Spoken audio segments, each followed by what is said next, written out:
Welcome to Coffee and the Bull. Hey guys, Mike and John, Coffee and the Bull. I want to take a moment to say thank y'all for watching this episode. Today we're going to be talking about the communication conundrum, which could be a tongue twister if you're into those sort of things. Just say it 95 times fast. But we're going to be talking about kind of one of the things that it's one of the areas that men struggle in. Yep. And I say that it's assumed that men struggle in the communication area. I don't know that it's necessarily that we don't understand it, but I think there's a misunderstanding or a lack of communication, if that makes any sense at all. And what I mean by that is you put a group of guys together, like we could talk, what I'm saying, you understand how I'm saying it despite the tone of my voice and everything else. Right. And then just like we were in the 6th and 7th grade, a girl starts talking and we lose our mind. Yep. Now granted we may not be, all, butterflies in the stomach about it, but there's still a lot that we just don't know.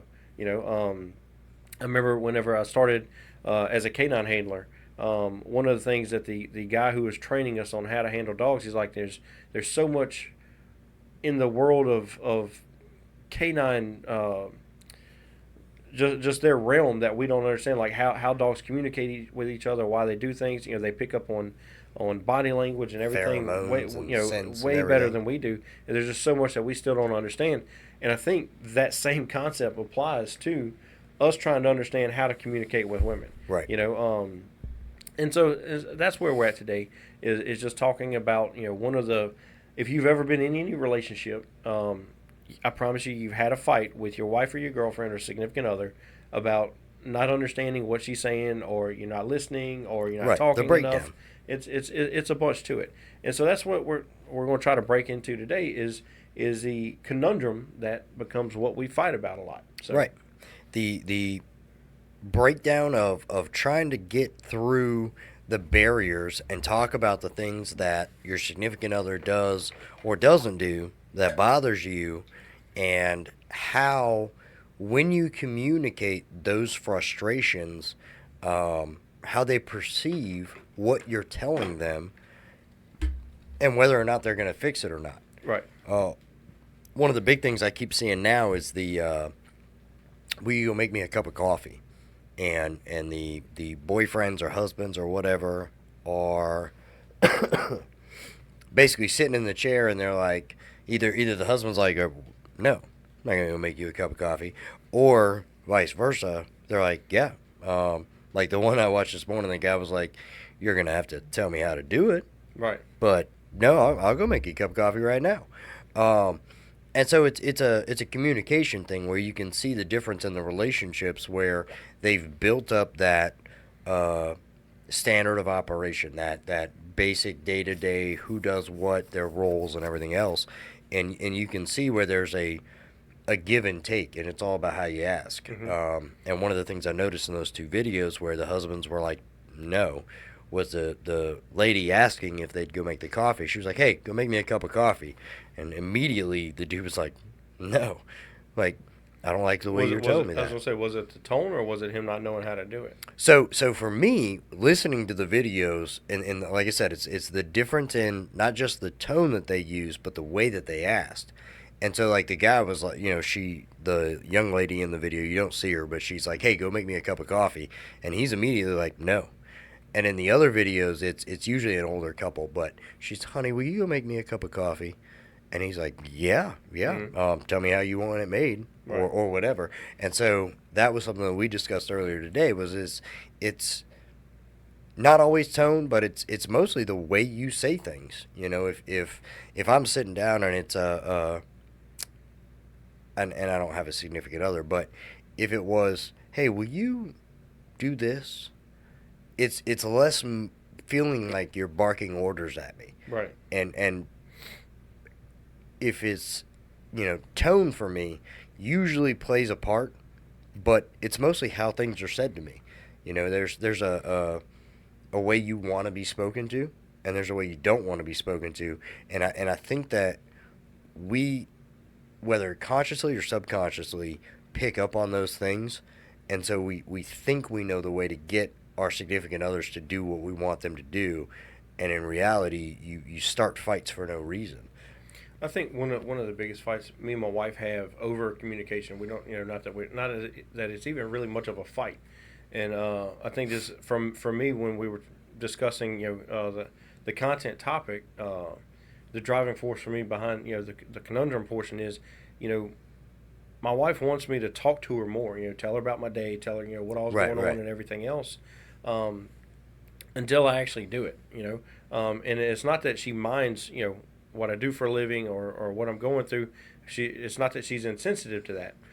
What she's insensitive is we tell stories in different ways. Right. So when I go to tell her, about my day or whatever, like I'll go into detail, hey, what I was, if it's a call for service or whatever, like I'll tell her, hey, it was over here. This was a background. This is this, and and I'm going through what honestly could have been a 5-minute scenario. Right. Is now a 10 to 15-minute story, and she just loses her mind. Not she's not throwing a fit or anything, but I can tell by her body language she's like, all right, well, you just shut up, Right. And so it brings in one of the things where it's like, okay, you want me to talk, but when I go to talk, you seem frustrated with it, and a lot of it is me. I started doing it kind of on purpose now.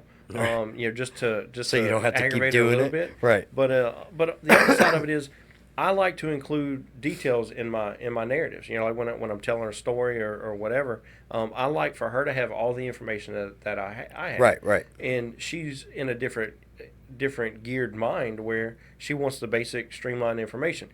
But then again, if I don't give her all, then she starts asking questions. Well, what about this? What about that? And so then I'm all right. Well, if you'd let me tell the story how I wanted to in the beginning, we wouldn't be having this problem now.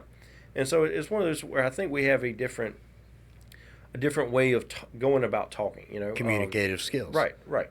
And so I think with guys we're very simple. Like I have cursed at guys in humor.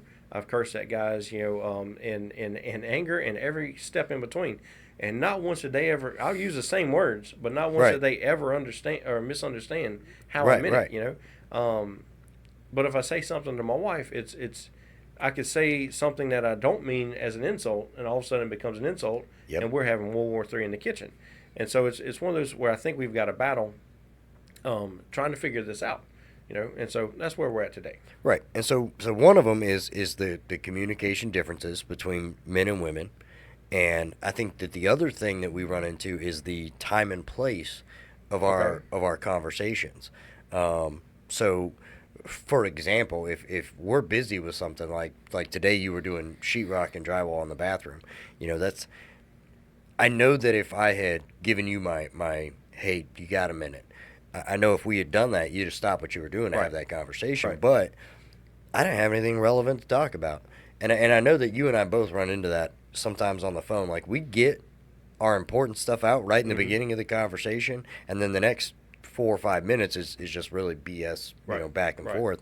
But then we get to that weird lull in the conversation where it's like, all right, he's got nothing, I've got nothing, and it's like, all right, man, well, I'll call you later, and then we just hang up and we're done with it. Right. Where when you're talking to a female or somebody else on the phone, like I get relatively bored quickly, and you and I can have conversations that bounce from topic to topic for anywhere from 5-10 minutes to an hour. Right.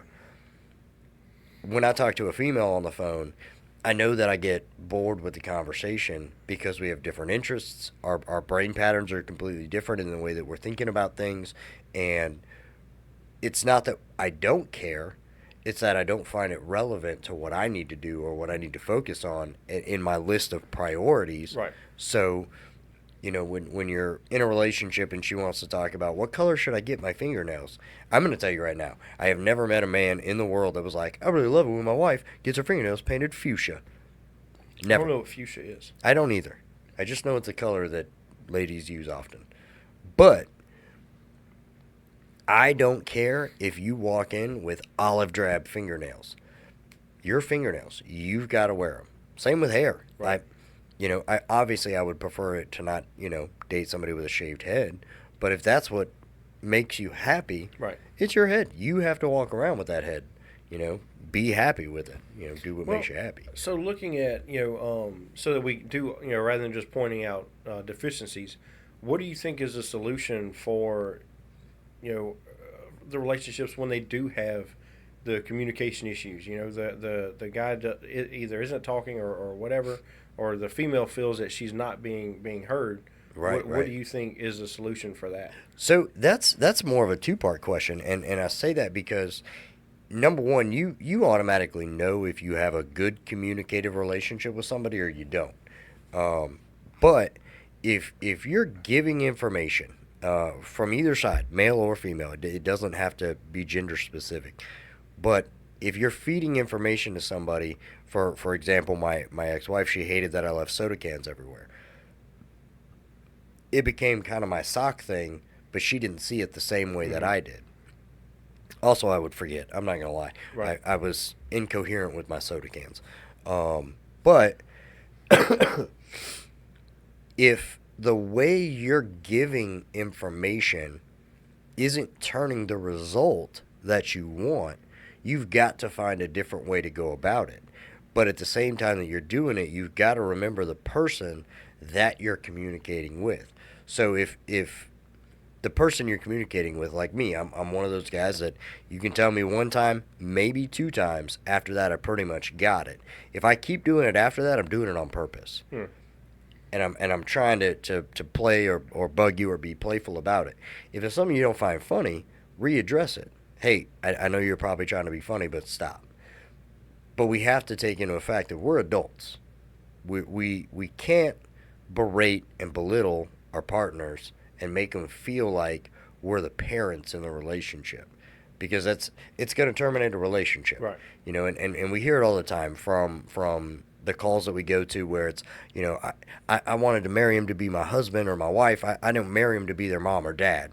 I don't want to clean up after him. I don't want to do X, Y, and Z. And I think for us, that's a big breakdown as men, because we're very goal oriented. Right. And so when you come in the house and you say, hey, we need to get this fixed in the driveway, the man goes, okay, we need to get that fixed in the driveway. But if you come in the house and you're like, you need to go out here and do this, now you're talking to me like I'm a child, and now I feel some kind of way about it, and I don't want to do that. Right. Like, now immediately I go into child mode, and I want to be defiant. Right. I think my wife does this thing where she'll ask me to do something in the house, and in typical guy fashion, you don't have to ask me twice. Just don't be on my butt 6 months later whenever I haven't done it. Give me 7 months. But all joking aside, what she does is she'll go and she'll let me know, hey, we need to do this. Right. Or whether it's, hey, we need to cut grass, we need to clean up outside. There's junk outside or whatever. And I have learned over time that when she says we need to, it's going to get done. It's and if I don't like the way that she does it, I need to do it myself, because when she finally does go out there and do it, it's going to be done however she wants, and she doesn't. She's not asking for my input at that point. Right. But in the same token, that we've also built years of communicating with each other. Right. Where I pick up on you pick up on body language, you pick up on and everything else. And I think I'm a firm believer of there's a time and a place for every conversation. Yeah. Not every time and every place is a time or place for a conversation. Right.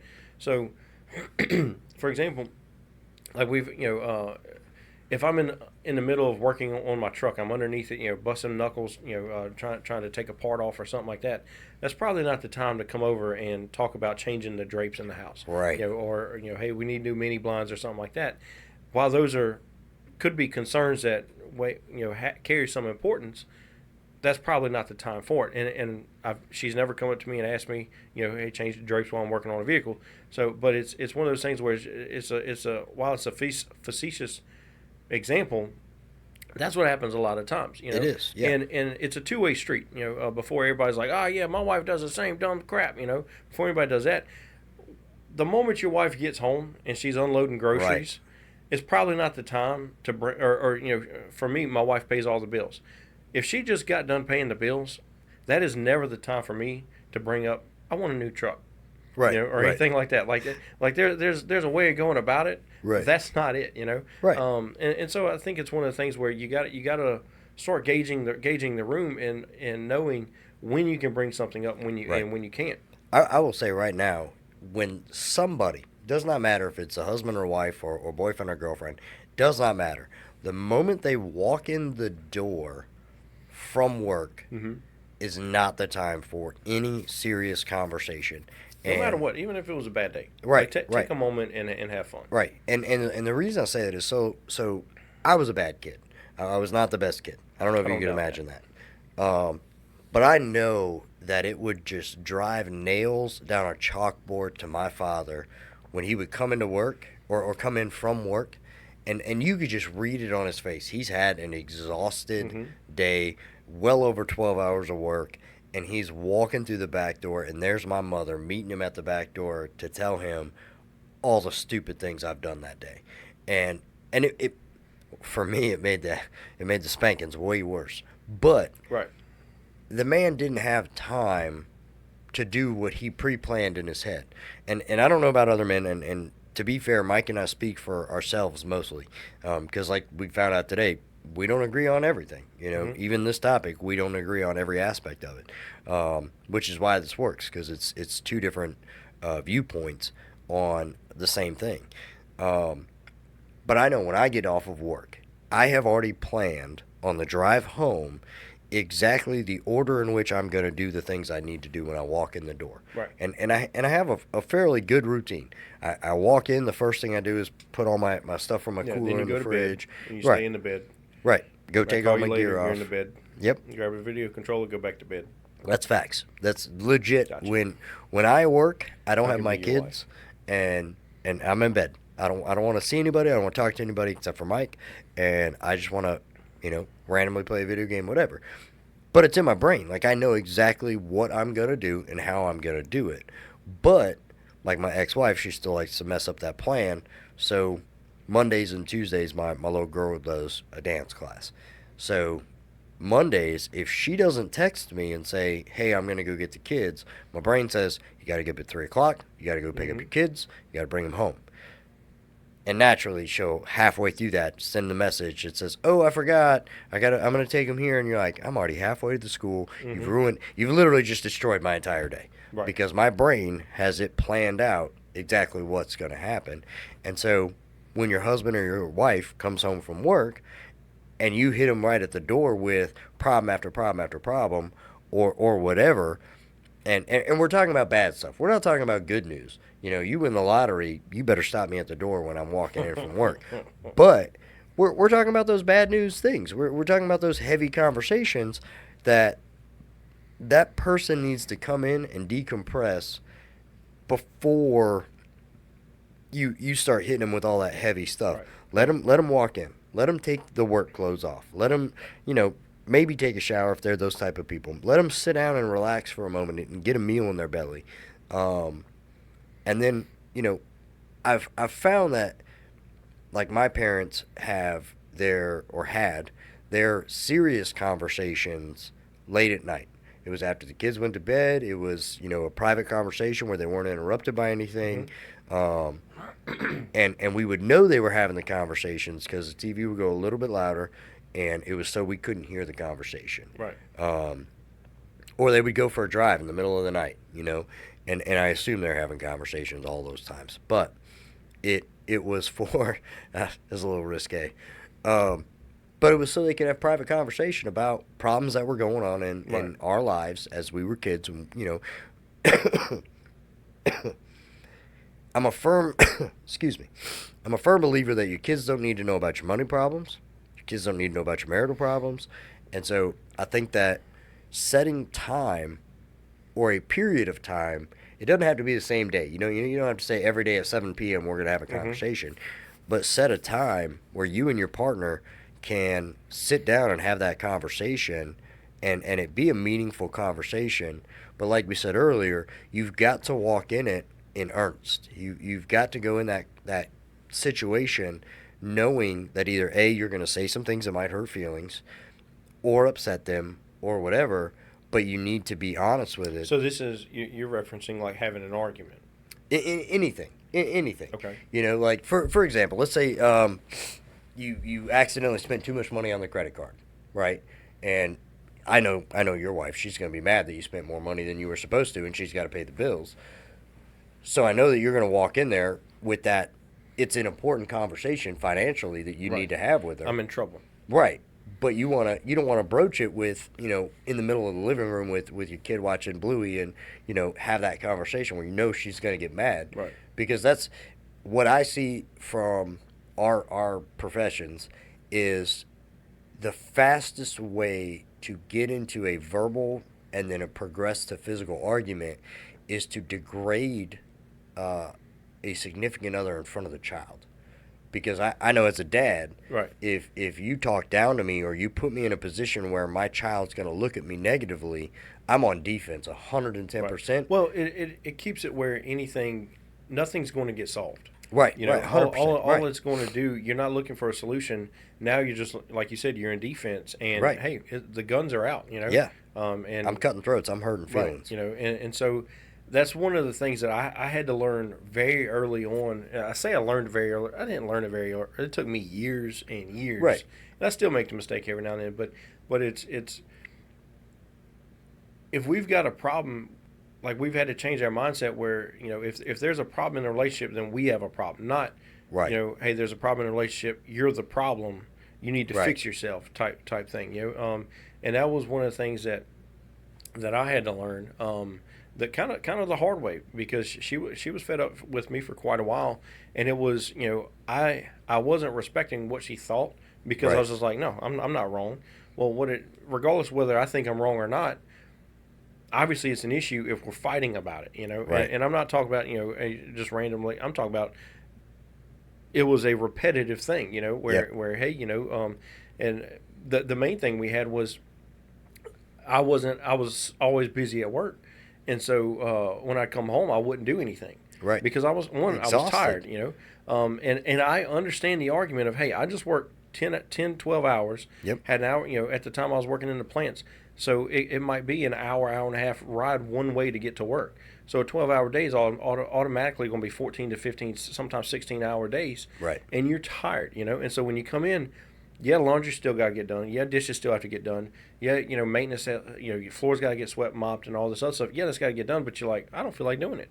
And what it did was it put everything on her plate, where when she would come in, all she does is see the like my existence, but not me. Right. And so she sees my dirty clothes, but I'm still going to work. So she's like, all right, I guess I'm the only one who knows how to clean the house.